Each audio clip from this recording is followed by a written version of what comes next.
to Commission Ed, the Air Force Officer Podcast. Here we explore the training and development of America's leaders in the application of air power and the profession of arms. The views expressed are those of the hosts and do not reflect the official policy or position of the United States Air Force, Department of Defense, or the U.S. government. The mention of companies by name is solely for the purpose of discussion and should not be implied as endorsement.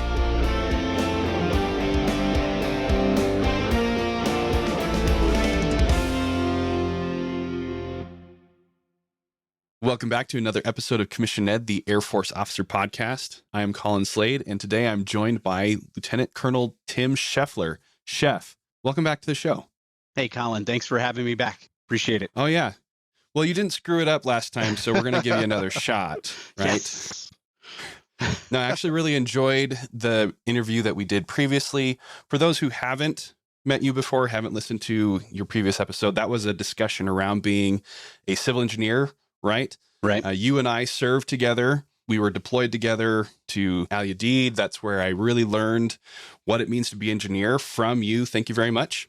Yeah, it's a good time. Yeah. But when we did that interview, I was remiss that we didn't even talk at all about you being a squadron commander. Yeah. Which, when we did the interview, you were a squadron commander at the time, right? I was sitting in the squadron command at Joint Base Lewis McChord for the 627th Civil Engineer Squadron. Yep. Yeah. So that was then. A few months have passed since then, and you are still a squadron commander, still a but squadron at commander. a different base. Again, you didn't screw up the previous one, and so they're giving you another shot at it. Yeah, so apparently I didn't make enough mistakes, and I was rewarded with another opportunity to make mistakes.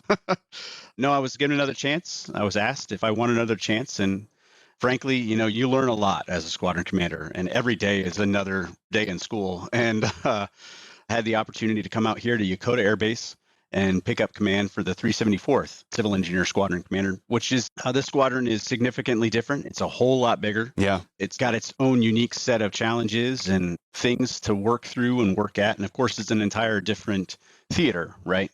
So for 627, it was Western United States. I'm CONUS.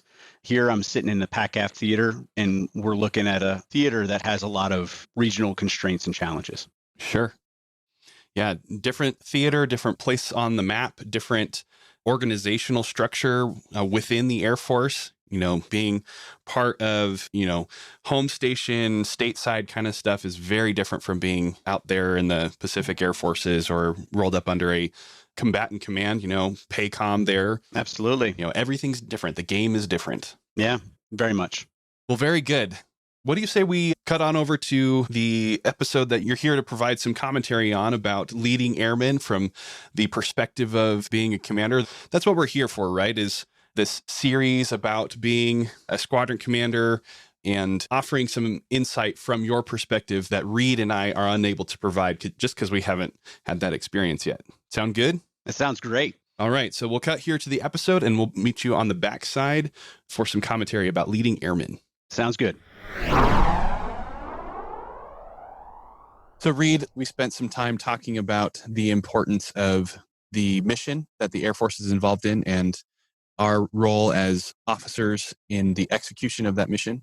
And we've been approaching that discussion from the perspective of these are things that the Air Force values as outlined not only in General Goldfein's memo that we've mentioned previously, but also in AFI 1-1 and 1-2.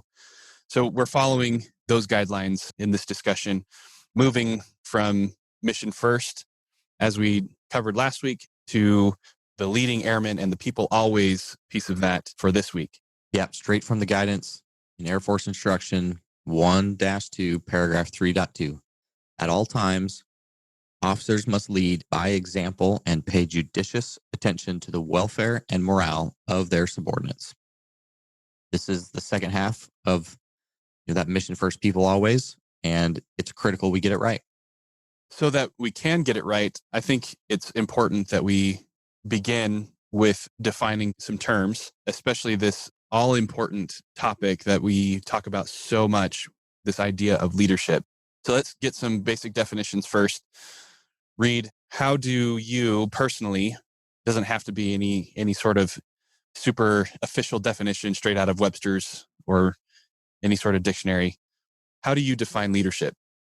Leadership to me is both a perspective. It is also a legal position. I have a responsibility, depending on what position I'm in, to perform leadership functions, to inspire, to guide, and direct not only airmen, but the mission to making sure that we're getting done what we have to. I'm also ultimately responsible for the things that have been delegated to me as an authority to accomplish. Good. Now, can we simplify that down just a little bit and focus the definition of leadership to your relationship specifically with your airmen? Such a great question, Colin, because this is such a complicated mess of a situation, right? Being a leader. It's one of those things that we all know when we see it, but it may be a challenge to define. But when I think of leading airmen, I think of being an example, and I think of always being on parade. To quote General Patton, an officer is always on parade. What do I mean by that? Everything that you are, everything that you do contributes to this idea of the culture and the way that an Air Force officer should be, and put that in air quotes. And when that is done well, I think airmen will want to follow you. So that's what I think about when I think of, leading airmen. I don't know that there's a specific right answer to this, but I think that it is important that we look at leadership in these two very separate contexts. They go together. They are hand in hand in many ways. They are inseparable, the leadership of the mission and the leadership of the people. But for the purposes of today's discussion, we need to focus in on the leadership of the people specifically. And I think, was it you that said back in a previous episode that leadership is a gift from your people? It is. Yeah, that's definitely the way I've always viewed it. Is yes, I may be in a position of legal authority, giving me power, literal power from the Constitution to direct and manage the mission and the people that are involved in it. But the leadership that I want to be given is a gift from the people that choose to follow me, that I have earned that. And in some of the models of leadership, perhaps we'll talk about it another time, that's a specific type of power. It's called referent power, where people respect you for who you are and what you represent and how they feel being around you, and they choose to give you their followership. That's straight out of Power and Authority lesson from both ROTC and OTS. So, but that made an impression on me because I think about that when I think of the great leaders I've had and some of the less than stellar leaders I've worked with. There are people I would get in line to take a bullet for, and others that I don't want to follow to the all call they've just said I had to go to. So I think that's something I think about. I think if I were going to go through the same exercise, if I were to define leadership in just a brief sentence, I would say that leadership is the act of getting people to do something or influencing them to do something that they would not or could not do on their own. And so there is still some of that mission aspect in there, in that these people are going to do something, but in absence of your leadership, they would not or they could not accomplish whatever the mission is. You as an officer, you as the leader of these airmen are the linchpin. You are the catalyst for the proper and full execution and accomplishment of the mission. That's one way that I like to think about it. And where I'm going with this, Reed, is that there is no one way to define leadership. It is such a massive topic that people have been discussing and theorizing and contemplating and studying for millennia. And we're not going to solve it here in this single podcast episode. But it's good to get an idea of what some possible definitions of leadership might be. And I also think it would be valuable to explore here just for a little bit what the history of leadership is as far as it relates to the Air Force and us as officers in the Air Force. Yeah, I think that's great. And, I remember teaching a lesson at OTS, and one of the things I would do is, on this exact idea of how big a topic this is, and how, even if I kept my students awake for 24 hours a day for the entire 8 weeks, I'm nowhere even near scratching the surface on this. Just go to Amazon or something, another service where you can purchase books and just search leadership. There are millions of books written on this topic. So, all right, I'm going to quickly run us through the last 200 years worth of leadership theory, as it helps us to understand how we've gotten to where we as Air Force officers and the Air Force as a whole view leadership and this idea of leading airmen. So back in the late 1800s, in the early 1900s, this is really when Western leadership philosophy and leadership theory started to come about. And at the time, the idea of leadership was centered around people who were, quote, born leaders, people who were just born with the innate ability to successfully lead people to do things. They were able to have an impact on society at large. And we're talking about names that we are all familiar with, people like Napoleon or Sun Tzu or Abraham, these names that stick out to us from the annals of history. And the idea is that these people, these usually men, and that's why this is called the great man theory. No offense to our sisters at arms here. At the time, they focused their theory around these men that were able to achieve greatness and have a large impact and shape society through their actions, through their leadership. So that continued through the 18th century into the early 1900s and led to an eventual overall theory of what it is that the different traits or characteristics that these types of men, these types of leaders are able to exhibit. And if other people who weren't necessarily born leaders were able to exhibit those same characteristics or those same traits, that they would be successful leaders in their own right, even if it wasn't something that was natural to them or that they were born with. And the idea that there is a cause and effect sort of relationship between those traits and then the results that you would get out of people. This sort of theory led, business thought the decade between 1930 and 1940, but eventually gave way to became known as situational leadership. This took over in the 1970s, where the focus shifted away from the traits that were found in a specific leader. And then the focus shifted away from the traits of the specific leader and to the abilities and behaviors in the followers. So still some of that cause and effect relationship was there, but the idea came forward that leadership is based on context, based on the follower, as opposed to the person who is the leader themselves. Meaning the way that you would lead someone who works on an assembly line and the types of behaviors that you need to be exhibited there is going to be a different type of leadership from what you would see, say, in an operating room. Very different situations, different types of behaviors, different types of skills that needed to be exhibited there. And so a different type of leadership would exist in those different situations. Also during this time, a renewed emphasis was placed on the relationships between the leader and the follower, that it wasn't just about the leader exhibiting specific characteristics, but they needed to get the buy-in and develop some sort of way of motivating their followers.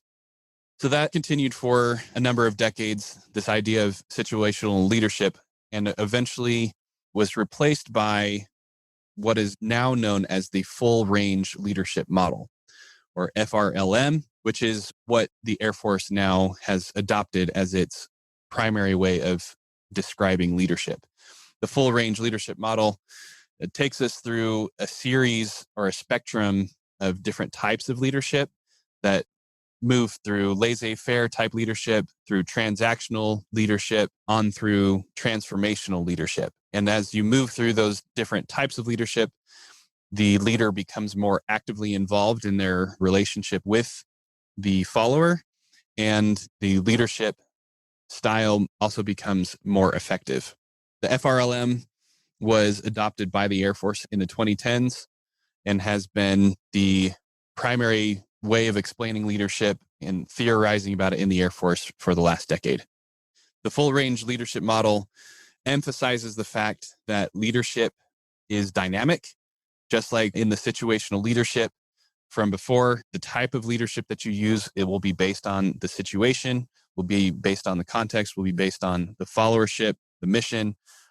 All of these different variables have to be taken into account, and you as the leader must decide which type of leadership style to use based on those different variables in order to achieve mission accomplishment and the highest level of effectiveness that is available to you.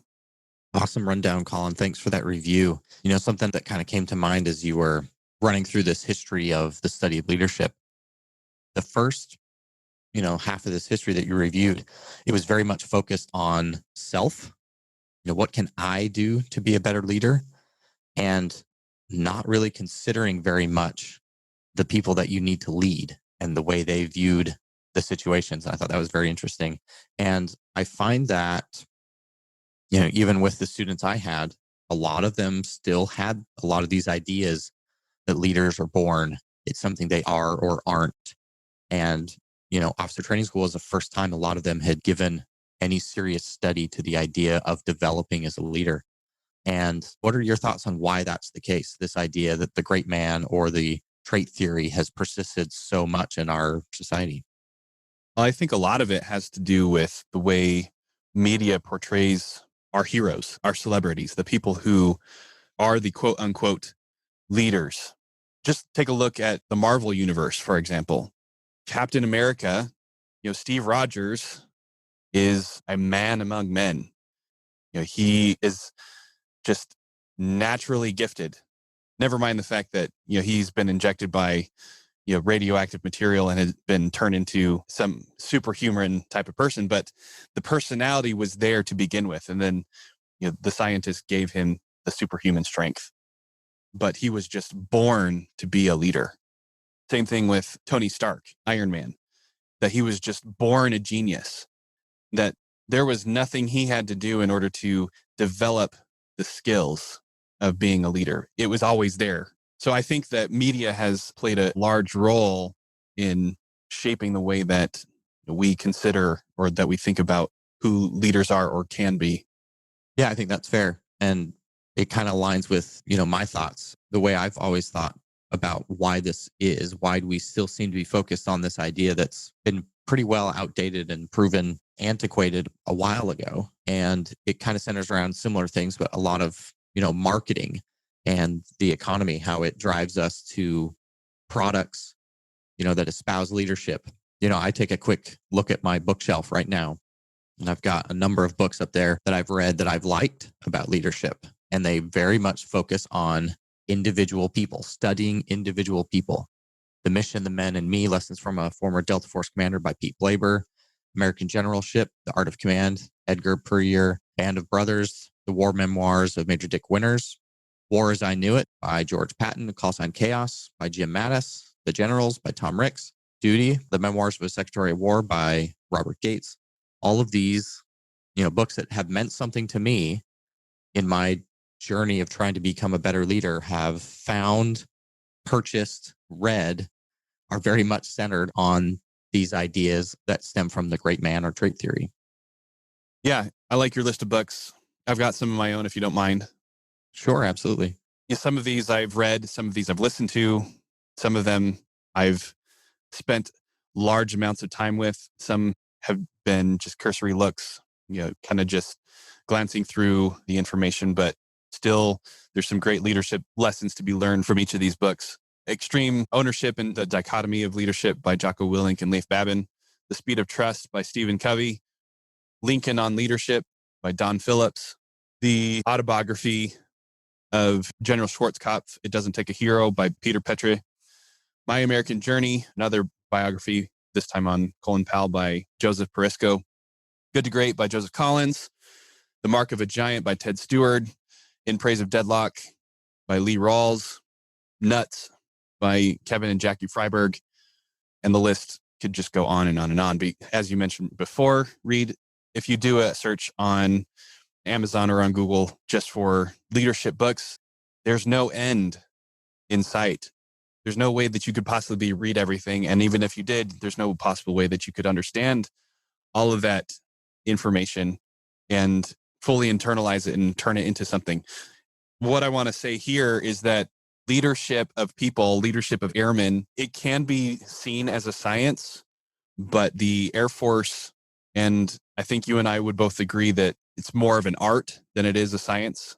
I mean, there are some sciencey things about it. There are theories and experiments that can be run in order to gain data and better insight into how leadership, relationships, psychology works. But at the end of the day, leadership of airmen, leadership really in any context really is an art form, and it requires some creativity in order to get your people, your airmen, to do the thing that you need them to do that they wouldn't do on their own.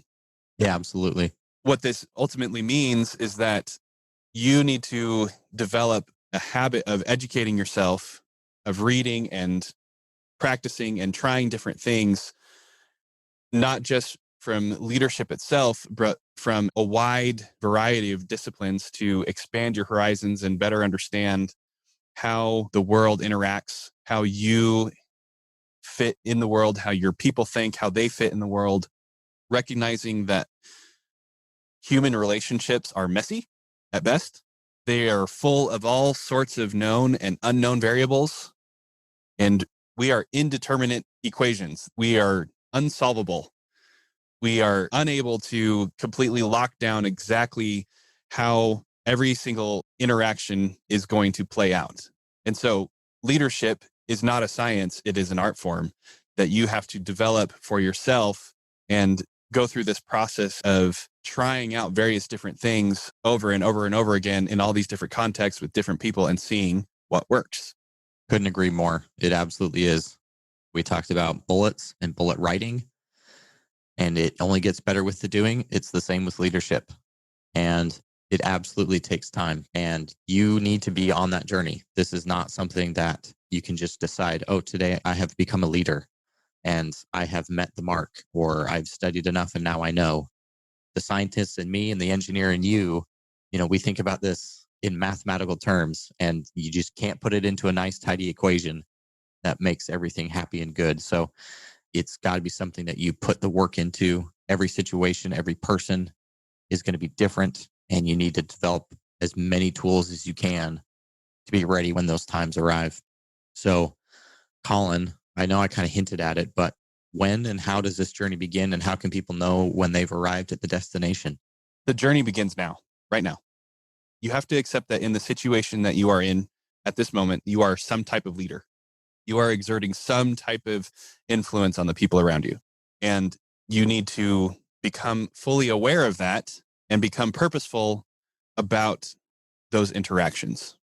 Something that will help you with that is exactly what we've described just previously, is starting to study leadership, studying it through books, studying it through examples of other people around you, going into a leadership training program such as Air Force ROTC, Officer Training School, the Air Force Academy, or some other professional leadership development program.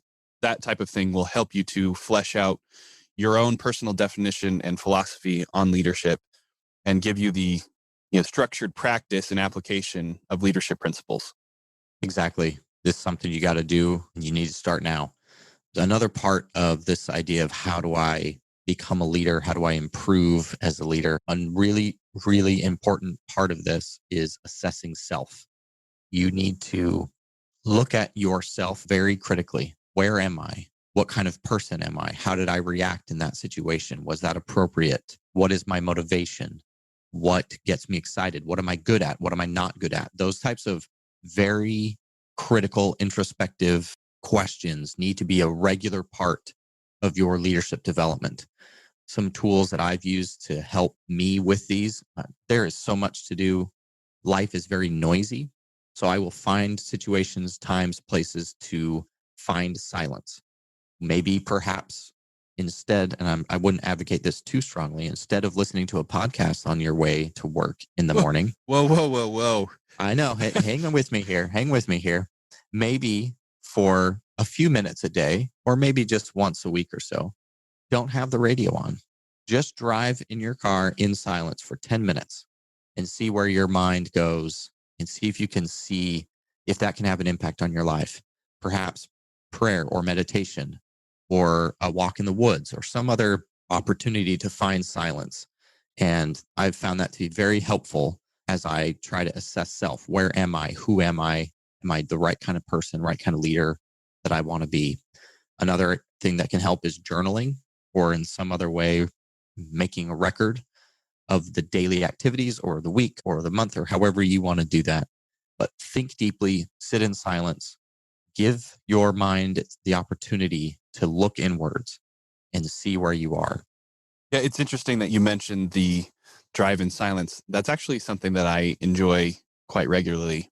Now, I'm a massive consumer of podcasts and audiobooks and those kinds of things as I do my daily drive into work and back home. But at least once a week, for sure, I will just turn it off and I will complete my 45-minute to 60-minute drive home in silence. Because just as you are saying, I need that time to reflect on me.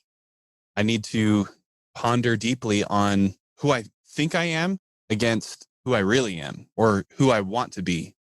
And it's really only in those moments of silence that I'm able to gather my thoughts clearly and arrive at answers, arrive at conclusions.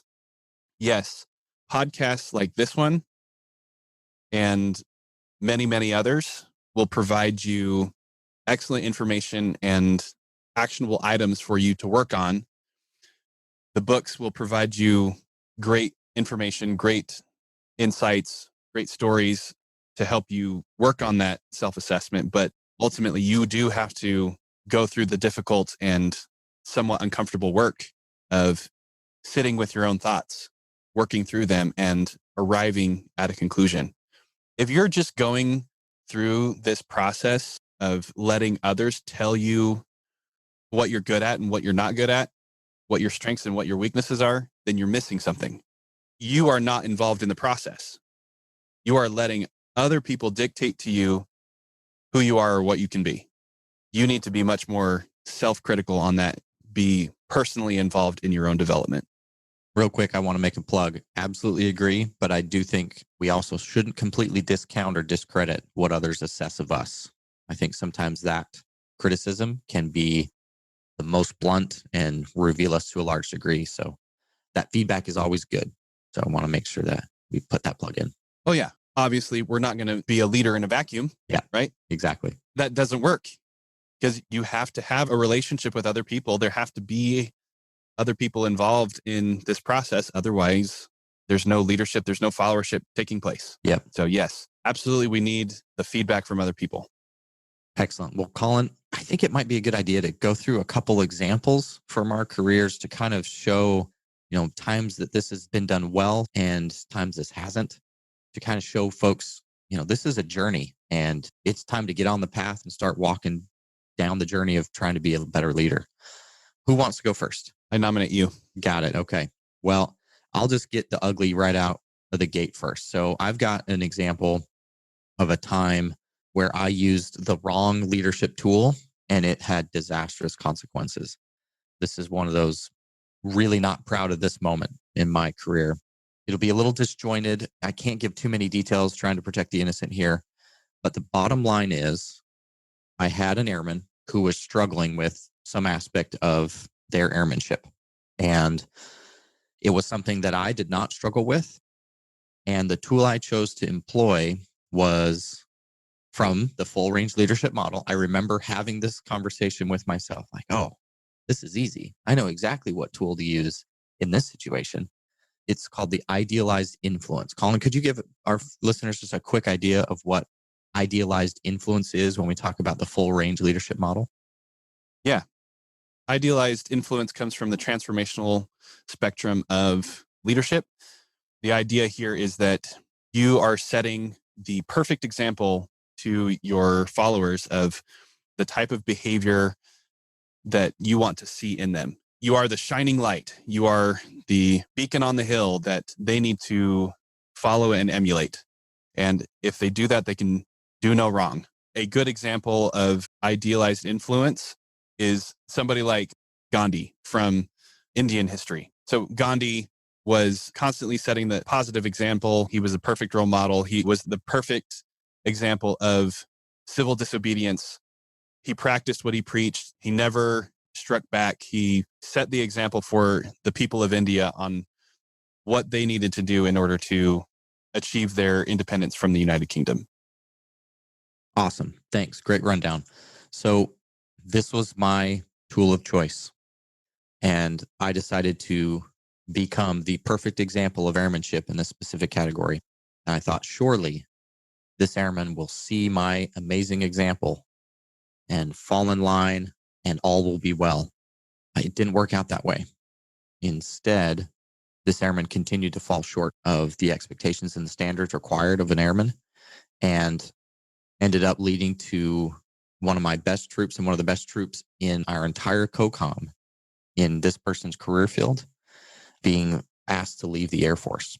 Sorry, what's a COCOM? A combatant command, a geographic combatant command. So we were in PACOM at the time. He had won an award in his career field for the entire combatant command. So he was the number one airman in our entire geographic combatant command. PACOM's, I don't know, about half the planet. It's kind of a big deal. And it was shortly after winning this award, well-deserved, one of the best we had, he was asked to leave the Air Force. And that's not a fun thing to go through. You know, when one of your people is asked to leave because of failure to meet standards and you have to, process them out.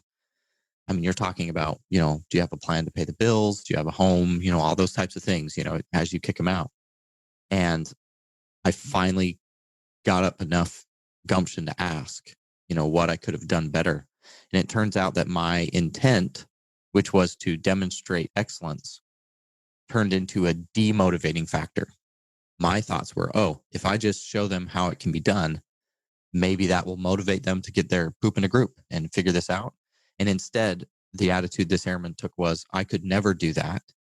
I could never be that good. So they stopped trying. So completely opposite reaction to what I was intending.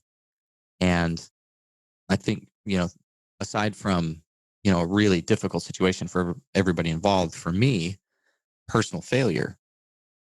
But the thing that it really taught me is I can't choose my leadership tool based on what I think is best. I need to think about it from the perspective of the people I'm trying to influence, people I'm trying to lead. I need to put it in the context of them versus the context of me. Oh, this is something I'm good at. I will do this. It's like, no, hang on. What is it that they need? That was a big learning lesson for me. I need to look externally first as I try to pick which leadership tool I need to employ in a certain situation. Yeah, I really like this example, as sad as the end result was that we lost one of the Air Force's best and brightest. But what it is an example of is that even what we tout as the most effective types of leadership, those transformational leadership side of the FRLM, is not always the right answer. It is a spectrum. There are times where transactional leadership or even laissez-faire leadership in some circumstances is the right answer for that airman or for that specific mission. And I love how you put it there, Reed, is that it's not about you. It's not about you. It's not about the officer. It is about the type of leadership that is needed by that airman, by that unit, by that mission. And it is your responsibility as an officer in the Air Force to be able to adapt to that, to recognize what is needed in that situation and provide it so that you can be that influence for those people to get them to do the thing that they would not do otherwise on their own. Thank you for sharing that example. You ready for one of mine? Yes. Can it be a pick-me-up, please? Sure. I will do my best. Sounds good. I need a good news story right now. So there I was, Where were you? I was inverted. Not really. That's a Navy reference for. Yeah. Top Gun reference for all of our, very young listeners. Are you excited for the new Top Gun movie to come out? Shamelessly. Yes. Okay.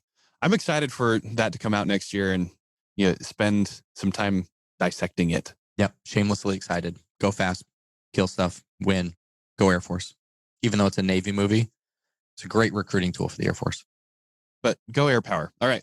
So I was a lieutenant and I had just been made a flight commander, and I was coming into a flight that did not have a superintendent. So real quick, a superintendent of a flight is typically a senior NCO, an enlisted member who has been promoted to E7 or above, master sergeant or above. And my flight did not have one as I was coming into it, except that simultaneously with me being assigned to this position, the master sergeant promotion list came out. And there was a tech sergeant in this flight who had, for lack of a better way of explaining it, burned every bridge that existed within that flight. They were coming up on their 20 years. They were getting ready to retire. I think that they had already dropped paperwork in order to retire. I think that's the case, if I remember correctly. But they had been in long enough. They had been a tech sergeant long enough, and they had scored, I guess, well enough on their test for master sergeant that, lo and behold, they got selected for promotion to master sergeant. Well, what that ended up meaning was that this individual became my flight superintendent. This person who had burned every bridge, who had forsaken every relationship within this flight that they had been a part of for a number of years because they didn't care anymore, because they were planning on leaving, they were planning on retiring, was now going to be in charge. I mean, they could have retired, but that would have meant being retired as a tech sergeant instead of as a master sergeant. And so they chose to take the promotion, which meant that by default, they became flight superintendent. And so I had to deal with their baggage as I came into this new position. And let me tell you, it was tough. It was hard. It required that I spend much of my time contemplating on my own and conversing with them directly on what it was that they needed in order to be successful. What it ultimately came down to is that this individual did not feel safe. For whatever reason, this person did not feel safe, did not feel like they could trust themselves. They could not trust the people around them, could not trust family or friends or anybody, except in very few circumstances, that very few specific people that were not located in that flight or on that base. And so what we had to do was come up with a plan, a way of building safety for this person. And that was not necessarily me being an idealized influence for them, setting the example for them, though I would like to think that I did, being an example of how to, trust yourself and the people around you. It wasn't so much that I was being an inspirational motivator, which is another one of those transformational leadership types, or an intellectual stimulator. But really what I was doing was exhibiting individual consideration for this person. I was seeing them for who they are, for their specific needs, the things that they hope to accomplish as a superintendent, as a master sergeant, as an airman, in the Air Force for a number of years until they were ready to retire. Now, unfortunately, Reed, I am unable to tell you whether or not this story ends well, because just a few months later, I got deployed. And by the time I got back, that individual was gone. Because of their promotion to master sergeant, they got PCS'd to a new location, and I've lost contact with them since then. But my hope is that by these conversations, by determining what it was that this master sergeant needed, that I was able to set them up for success and get them to a place where they could be right with themselves, where they could start to be right with the airmen around them, and hopefully right for the Air Force. I don't know if they are still around or not. Maybe this person is a senior master sergeant or a chief now, which would be excellent. Or maybe this person came to the realization that they needed to leave the Air Force, and that's okay too. But I hope that this example shows another type of leadership, another way of engaging with your airmen, leading the airmen specifically, not necessarily focusing on leading the airmen for the execution of the mission, but focusing on that person as the individual, as the airman that they are. Yeah, thanks, Colin. I think that's a great story, especially because it was so focused on the airman, right? Not on the leader. And it highlights that key difference, right? Between what I was doing incorrectly, totally focused on the leader versus focusing on the airman. And, I think it might be a good time to wrap this up. This is a tough thing. This is not a destination. It is absolutely a journey. Learning to lead is going to require time. It's going to require effort. It's going to require serious reflection about who you are and what you're doing. It requires you to invest time in getting to know your people, getting to understand who they are, what motivates them, what are their challenges, what are their strengths, what are their weaknesses, and figuring out the right way to make sure they can get to the destination that they're headed to, and start the journey now. This is not something that you can just decide, to turn on or off. It begins the day you decide to join this journey as an airman. And at every level, you may not even be in charge of any single person, and you are a leader. People will look at you, they will see you, they will hear you interact with others. Every email you write, every greeting of the day you give, all forms that baseline of who you are and how others will interact with you. So get on the path, start the journey today. Yeah. And let's call out the fact that this is not just for people who are outside of the Air Force looking to join it and go through a commissioning program and become an officer.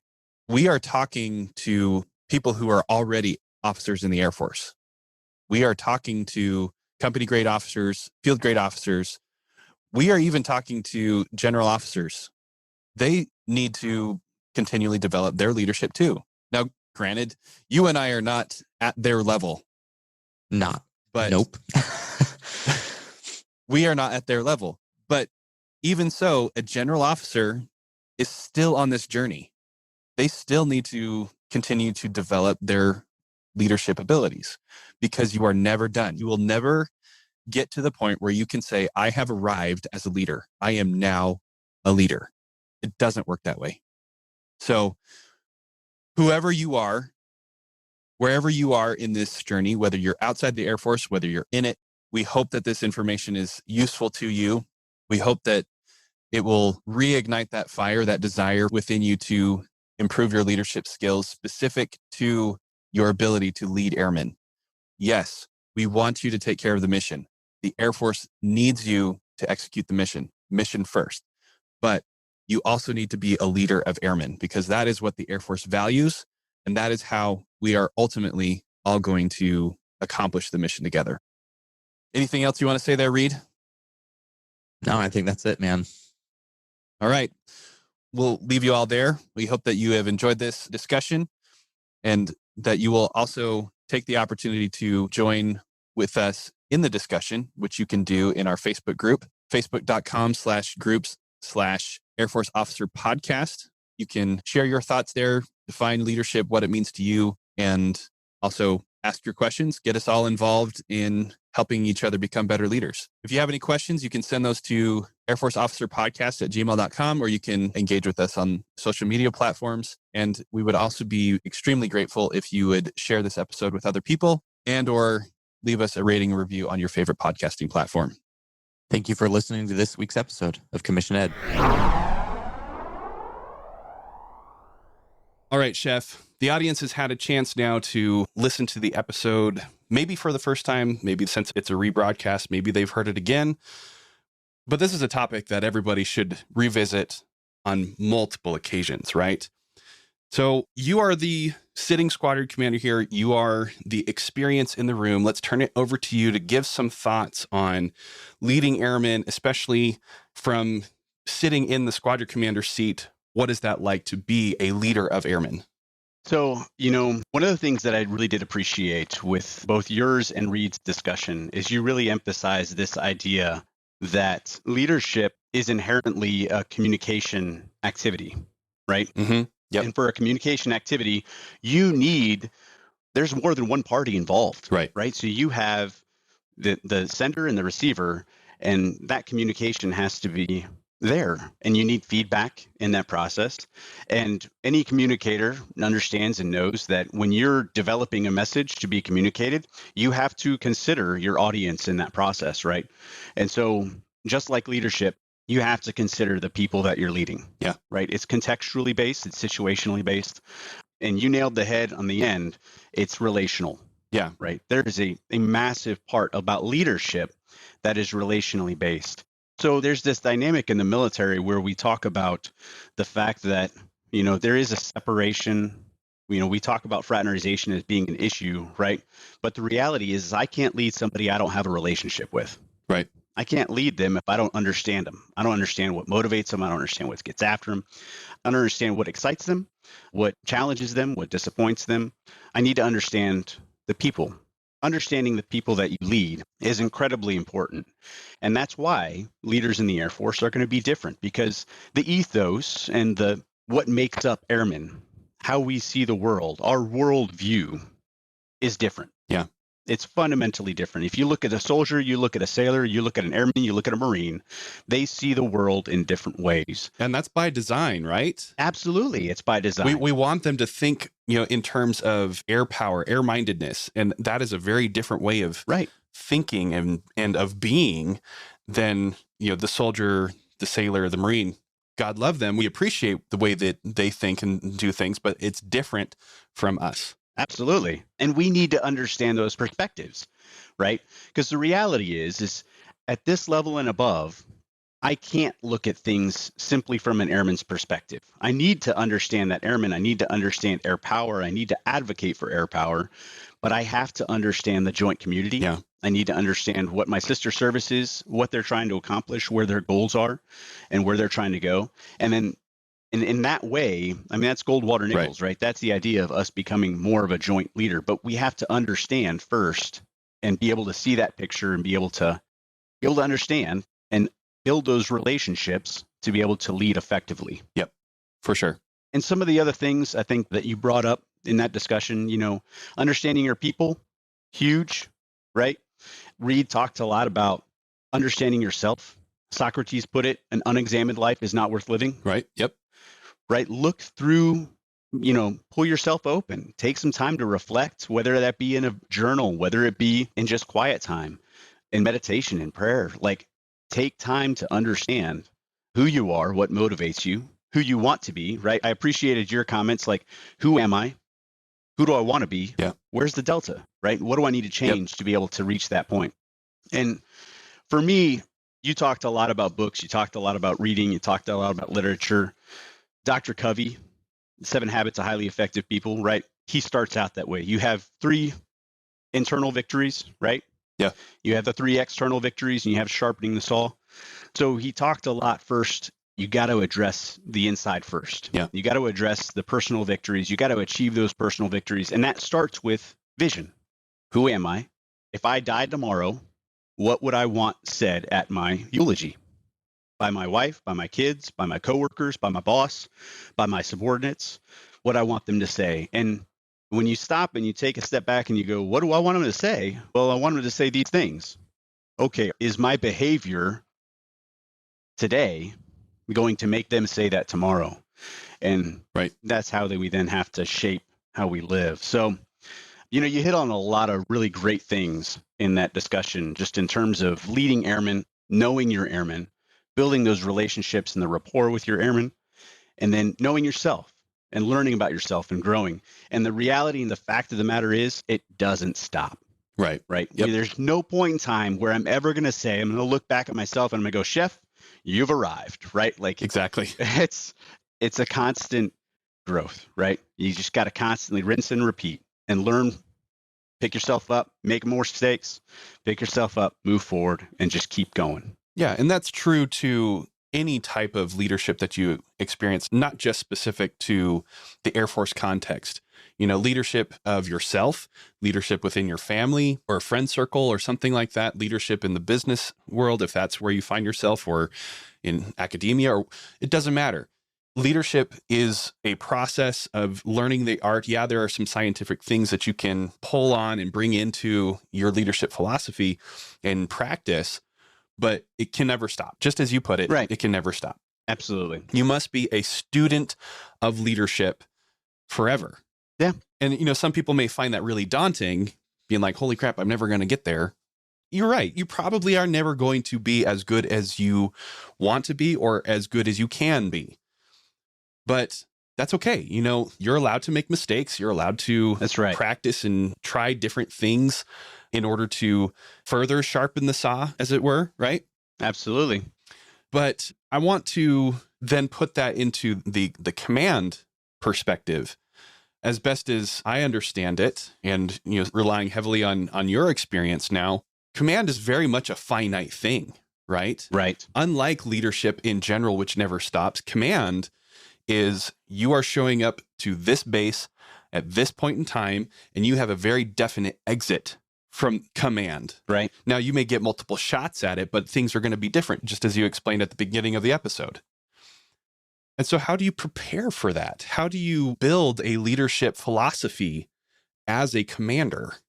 And I wish there was an easy way to answer that question. So I had to stop and I had to really think, what is your leadership philosophy, right? First off and foremost, we talked about what leadership is. Let's identify what we think of a leadership philosophy. And from my perspective, I think it's a synopsis, it's a summary of how a leader approaches their role as a leader, right? So if I wanted to tell my people, hey, this is my leadership philosophy, I think it's rooted in their worldview.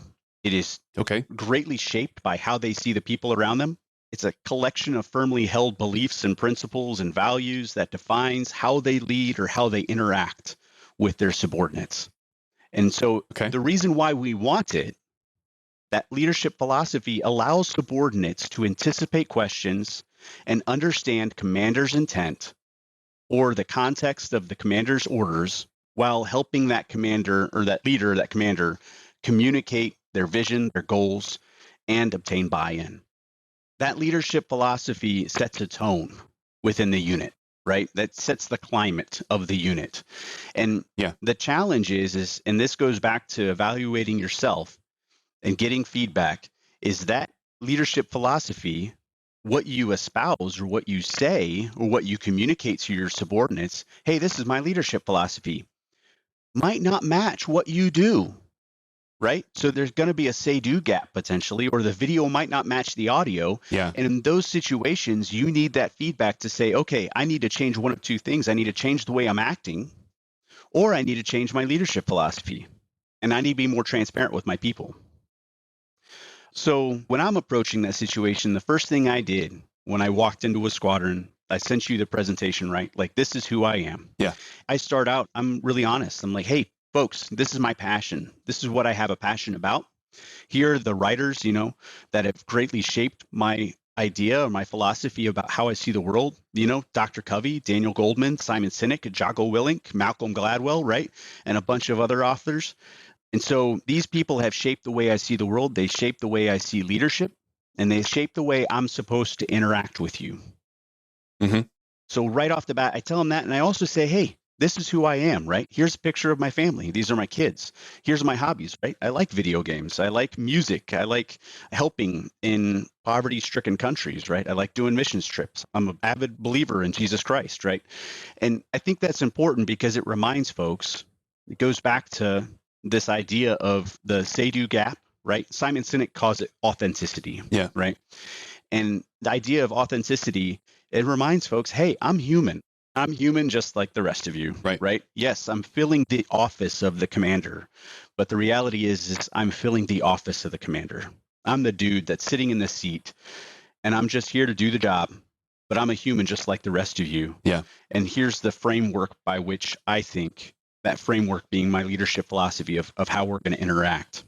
And so having that framework established and in place helps provide, because again, it's a 2-year period of time, and that goes quick, man. It flies by.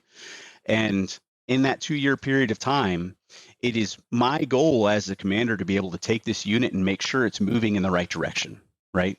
Right.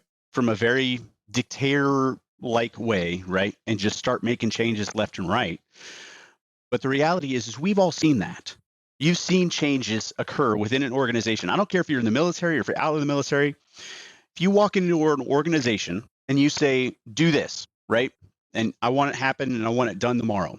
Well, now you ended up with either malicious compliance or toxic followership. Yeah. And people will do it and they'll comply, but they will comply for that time period, right? Yeah. And so if I am supposed to transform a unit within 2 years, I have to get buy-in. Yeah. I have to get people to buy in to why we're going to do something the way we're going to do it. And if they don't want to buy into that, and they're not going to buy into it unless I understand where they're coming from, right? I have to get them to own it. I have to get them to pursue it because the people that I'm leading right now will still be here when I'm gone. Yeah. Right. And so that's not easy, right? And having worked in civilian organizations, very much so. It's some situations you can walk into a civilian organization and you can say, this is just the commander for the next 2 years, so we just got to wait him out. And that does happen, by the way. And that absolutely does happen. It's unfortunate and it's discouraging, but actually at the same time, you kind of go, well, that's a situation where the buy-in didn't happen, right? Yeah. And it's a great learning lesson because it made sense. It was a good idea. It was a great approach. It was a good solution. But the problem is that the organizational culture didn't want to do that change because it was uncomfortable at the time, or there wasn't enough reasoning or understanding of why, right? And it goes back to that Simon Sinek idea of why. So, yeah. And if they do go down the path that you are leading them, but reluctantly, and get that malicious compliance or toxic followership, as you put it, they're doing it not because they are following you, Tim Scheffler. They're doing it because they're following the commander, right? Right. They're following the office, the person who holds that responsibility. Right. Not because they want to follow you. It makes me think about Colin Powell, the way he talks about leadership being all about trust. It is. And people wanting to follow you, if nothing else, because they're curious. They're just interested to see where you're going to lead them, right? Yeah, absolutely. And so that is part of the struggle, right? And so you talked about a little bit about the idea of power, right? And the idea of, yes, I do have the power to just make the decision and say, hey, we're going to go do this and it's going to happen, right? And there are occasions where that does have to happen. Yes, absolutely. And if we're in a disaster response mode, right? Or if we're in a, base recovery after attack or something like that, right? There's situations where I'm going to have to look at my troops, look them in the eye, give them a knife hand and say, hey, go do. Yeah. And in those situations, right, I need immediate compliance. I can't explain, hey, well, this is my vision and this is why I think we should go around doing this, right? And in those situations. But in other situations, I probably do have time to say, this is why we need to do it this way, guys, right? And then we can have more of a conversation. And look, here's the reality too. I think, we talked about the different dynamics of leading in different services, and there's more college degrees in the Air Force than there are in any other service, right? Sure. Most of my senior NCOs are working on something past their bachelor's degree at a bare minimum, right? Some of the folks within my squadron have more degrees than I have, right? And so we're not talking about uneducated people. We're talking about smart people. We're talking about technically proficient people. My electricians know a lot more. I'm an electrical engineer, but my electricians know a lot. Yep. And they can help me a lot, and they know how to do something versus me just knowing the theory behind stuff. So understanding your people, understanding their talents, understanding their capabilities, there are situations where it makes complete sense to say, hey, let's talk about this. Let's come up with the best solution possible. Let's discuss it. And let me help you understand my why as to why I want to go down this road or do things this way. And if you can do that, that goes back to, moving forward at the speed of trust, right? We can establish trust within the organization that I'm not going to go off and nobody's following me simply to go, what's he going to do next, right?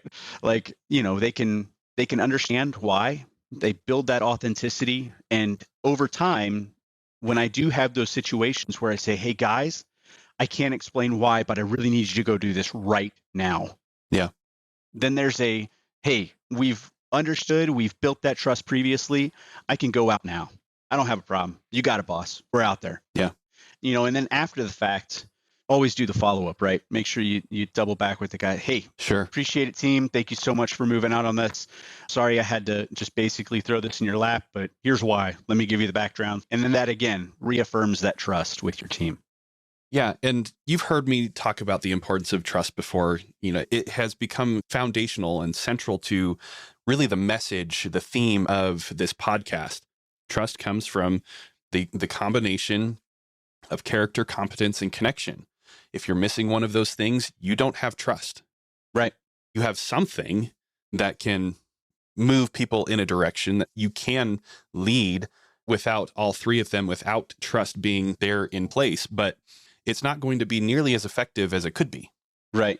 The relationship is not going to be as effective as it could be. And isn't that not what we're talking about here? Is that not what leadership really is? A relationship between people? You're absolutely right. It is absolutely that relationship between people. One of the biggest quotes that I really like comes from Ender's Game, right? Not the movie, the actual book, Orson Scott Card. And it's a great leadership book. The movie is okay. The movie's okay. But the book is phenomenal. It is. It absolutely. And there's just so much that Orson Scott Card puts in there about leadership and about followership. And from my perspective, I love giving it out to people. I've given it out to people as a leadership book before. So yeah, there's one point in the book where Ender Wiggin, the main character, is basically ordered by Bonzo to stop using his lap desk, right? And his lap desk, of course, is like a tablet. Yeah. It's how he does all of his homework.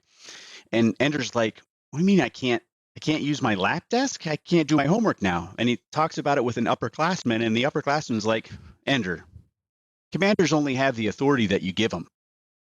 And I read that line and I was like, oh my gosh. And of course I'm sitting as a commander, right? And I was like, that's totally true. Oh, so right? good. So good. It's completely true. Commanders only have the authority that you give them. I have absolute power, right? The difference, I think, that what you're getting at in terms of, you can have the education, you have the character, you can have the credibility, right? You can exercise the authority. You can exercise the power. Yeah. But leadership is not simply the exercise of authority and power. Right. Command is leadership. It's not just the exercise, the simple use of authority and power, right? Leadership is so much more than that. It's so much more dynamic. And like you're saying, people have been writing about it for years, right? There's nuance. It's an art.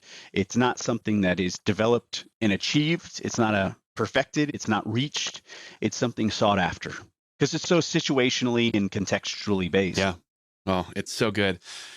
Chef, we've been talking in a lot of generalities, really great generalities, but wondering here if we can get some examples that help us to really put this into that context that you're talking about. Where have you seen the failure or success of commanders as a result of their leadership philosophy? Where they've done well, where they've done poorly? It could be your example, or, you can keep it anonymous and, protect the innocent. But help us to see where the rubber actually meets the road. Where have you seen leadership succeed and fail?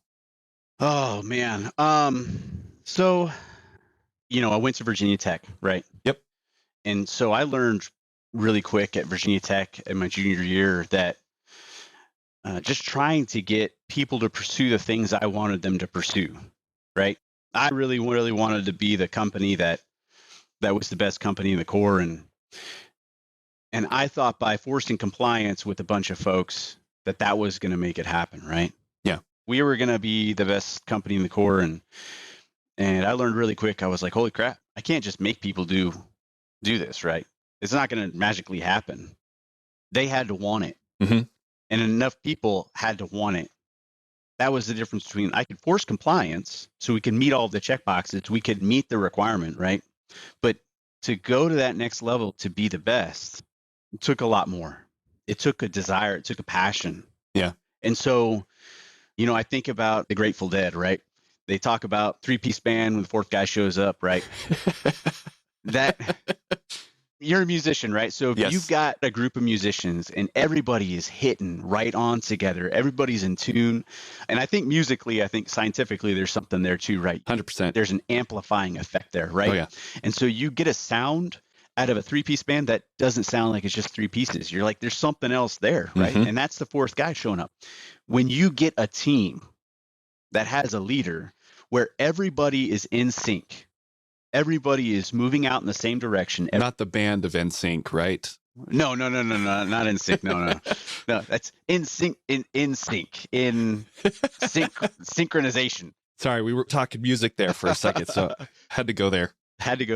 We're moving in one direction together. We're all bought in. We share the vision. We share the passion. We share the pathos even. Like, we're all bought in, right? Yeah. We can accomplish more. And again, this is a chef's kind of liberal view of leadership. It's a very liberal view of relationships, and that we can accomplish more when we work together. Oh, yeah. I do genuinely believe that. I feel like we are fallible human beings, right? We make mistakes. We all make mistakes. And because we make mistakes and we all have weaknesses, we need to be able to work together. We have to be able to work together as a team and use the strengths of one to overcome the weaknesses of another. And by working together, we can accomplish a whole lot more. And a leader's job is to get that buy-in, to understand where somebody's coming from, to help them grow, to develop them, to educate them, to encourage them, to build them up and move them out in a direction that may be uncomfortable, right? Leadership isn't just in taking care of people and meeting their desires, right? It's not being grandpa and being grandma, right? Yeah. It's growing them. That's difficult. That's challenging. No, it's more like being a parent than being a grandparent. Absolutely. It's the parental role, not the grandparent role. Yeah. No offense to any grandparents out there. Not that, right, not that there's going to be a whole lot of them listening to this podcast, but if there are, no offense. There might be. No, absolutely. It's about taking care of people and growing them, developing them, right? Like helping them reach their potentials, helping them move in that direction. So, Chef, this is so good. I could just talk on this, listen to you talk on this all day. Unfortunately, we don't have that much time. You're a busy man. You are a commander. In fact, you're sitting in your office right now, recording this right now. The radio hasn't gone off. You haven't gotten any phone calls on the red phone yet, so I think we're okay. But no, it's good. But we do want to be respectful of your time. Any final takeaways before we wrap up here? What do you want people to know? Like, what is the thing that they need to know about being a commander and a leader of airmen? I think being a commander, I am filling a seat. I am filling an office. And I think one of the biggest mistakes that folks make when they take over this position and they take over this office is confusing their role with themselves. Yeah. And one of the things that has greatly changed with my perspective as a commander over the last couple of years is the importance of identity and the importance of measuring success. So my role as a commander, right? I could very easily, it is 100% dependent upon my people. Yeah. My success in the role as a commander, okay? As I'm filling this role and this job as a commander, my success depends on my people. And there's no doubt about that in my mind. I can try to micromanage it. I can try to control it. I can try to force certain results, right? But the reality is, in the end, it's dependent upon those people. And me telling people exactly what to do or doing it for them or micromanaging the hell out of them, I could do that. And I could get the short-term results. And that might look good on my record, right? Yeah. But as a leader, that's not solving the long-term challenge. That's not reaching a vision. That's not working the squadron towards something that I need to reach for the long term. And so I can't let desires for tactical goals or tactical things overshadow the long-term vision of where the squadron needs to go because of my short-term condition, right? Yeah. I shouldn't confuse either my success as an individual or my value as an individual with my success in this role and in this capacity, right? So I think it's really easy for us to be able to find our personal value in what we do as a job, right? Yep. It is my job, my role, my capacity as a leader. And it's really easy to start confusing my value as a person is my leadership role. And when we start to do that, right, my value is then threatened when my leadership is threatened. Yeah. If I do that now, I'm going to potentially make decisions out of fear because I feel my identity and I feel my value as an individual is being threatened. And I think that puts people in a really awkward position. It can threaten confidence, right? The reality is that I love the people that work for me. I love them all. They're great. They're passionate. I can accomplish a whole lot more if they own it. Yep. We can accomplish a whole lot more if they own it. Malcolm Gladwell put it this way in Outliers. The three things: they need autonomy, complexity, and connection with effort and reward. And that, most people would agree, are the three things that the three qualities that work needs to have in order for it to be satisfying, right? And people want to come into work, they want to be satisfied when they go home. Yep. And I need to give them that. I need to give them the autonomy, I need to give them complexity, and I need to give them a connection between that effort and reward. And as a commander, a lot of what we do is set the tone through our leadership philosophy. We set the environment and the climate of our particular unit, of the organization that we're leading, and help them get to that point, right? So we create the environment, we foster the environment, we give them that vision, and we let them move out. And in the process of doing that, we have to understand that leadership is temporary, our command is temporary, our value as a person and my measure of my identity is not wrapped up in that position. Simon Sinek talked about the defense official in the styrofoam cup. Yep. I don't know if you've ever heard that story, right? So, Yeah. he comes to a conference one year and he gets the red carpet rolled out. He gets the whole waiting room with the ceramic mug and the whole bougie, green room. Yeah. And then the next year he comes back. He's no longer in the position, right?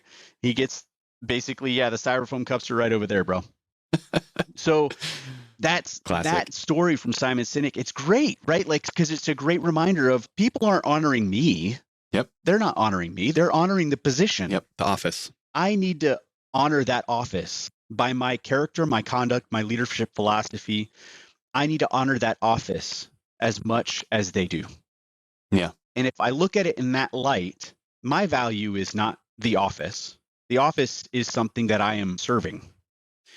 And so making sure that I keep things in perspective in that way, it's challenging. It's not easy, but it's important to make sure that we shape it in that way. Oh, Chef, it's so good to hear you share your thoughts, your perspective. Again, we could just do this for hours. We won't. We could. But we could. So let's put a pause on it there. I'm sure there will be an opportunity for you to come back another time and be a three-peat guest. I love it, bro. And beyond, because there's so much more that we could pull on there. But in the meantime, you've been a previous guest. I encourage people to go and check out that episode. That's number 97 to learn about the civil engineering career field and hear more of your philosophy there. The best career field in the Air Force. Exactly, right? 100%. At the time you offered your contact information for them to get in touch with you, the same holds true as it did before. Yep. If people want to get in touch with you, what's the best way for them to do that? So probably the best way is email tscheffel@vt.edu. And then, of course, if you're active duty Air Force, you can look me up in the global. I think there's a couple of Scheffler Timothys out there, but look for me out of the 374th Civil Engineer Squadron. You can find me there. Dakota Air Base. Very good. Yeah. And we'll link that email address in the show notes too. And, if they go back to your previous episode, they'll also hear you answer the question, what does it mean to be an officer? But we're not going to repeat that here because this is a discussion about command. I want to give you the opportunity to answer a similar question, but this time, what does it mean to be a commander? Oh, man. So the Joint Forces, JP 10 talks about command as one of the 7 joint functions of the Joint Forces, right? Command is the most important. It is the art, right? Yeah. So command is leadership within the military, right? That's how we frame it. But it's so much more. It's using the principles of joint forces. It's using the joint forces to be able to accomplish effects within a domain and within the confines of a unit a military unit to be able to accomplish those things. And so command is setting vision, is allowing for space for mission command, right? That idea that General Dempsey talks about, to be able to ensure units can move out and accomplish a commander's intent. Yeah. Without being told expressly what to do, how to do, but being able to accomplish those things as a unit. And so for commanders, its leadership is first and foremost our role in a military context and being able to do the things that we expect the Department of Defense and the services to accomplish all around the world. Very good. Thank you, Lieutenant Colonel Tim Scheffler. It has been a pleasure to have you back on the show. Love learning from your perspective, your experience, and looking forward to when we can have you back again to, continue to pull on some of those ideas and make ourselves better officers, better leaders of airmen, and better able to achieve those effects as you've explained here. Anything else that you want to leave us with before we get out of here? No, Colin. Hey, I just thank you so much for what you are doing and just helping folks educate. I've learned a lot through listening to your podcast about some of the other career fields in our Air Force. And the other tool has been great. I've been able to use your podcast and talking to airmen. They've expressed ideas. Hey, I want to go OSI. Oh, hey, there's this great podcast that you should go listen to that has some great tips and tricks about going OSI. Yeah. So there's been several great opportunities as a commander that I've been able to leverage your podcast, and I appreciate you guys creating the content that you're creating, and I really do appreciate the opportunity to share my perspectives about leadership. Awesome. Well, thank you so much, Chef. It's been a pleasure, and we'll see you next time. And that will do it for this week's episode of Commission Ed.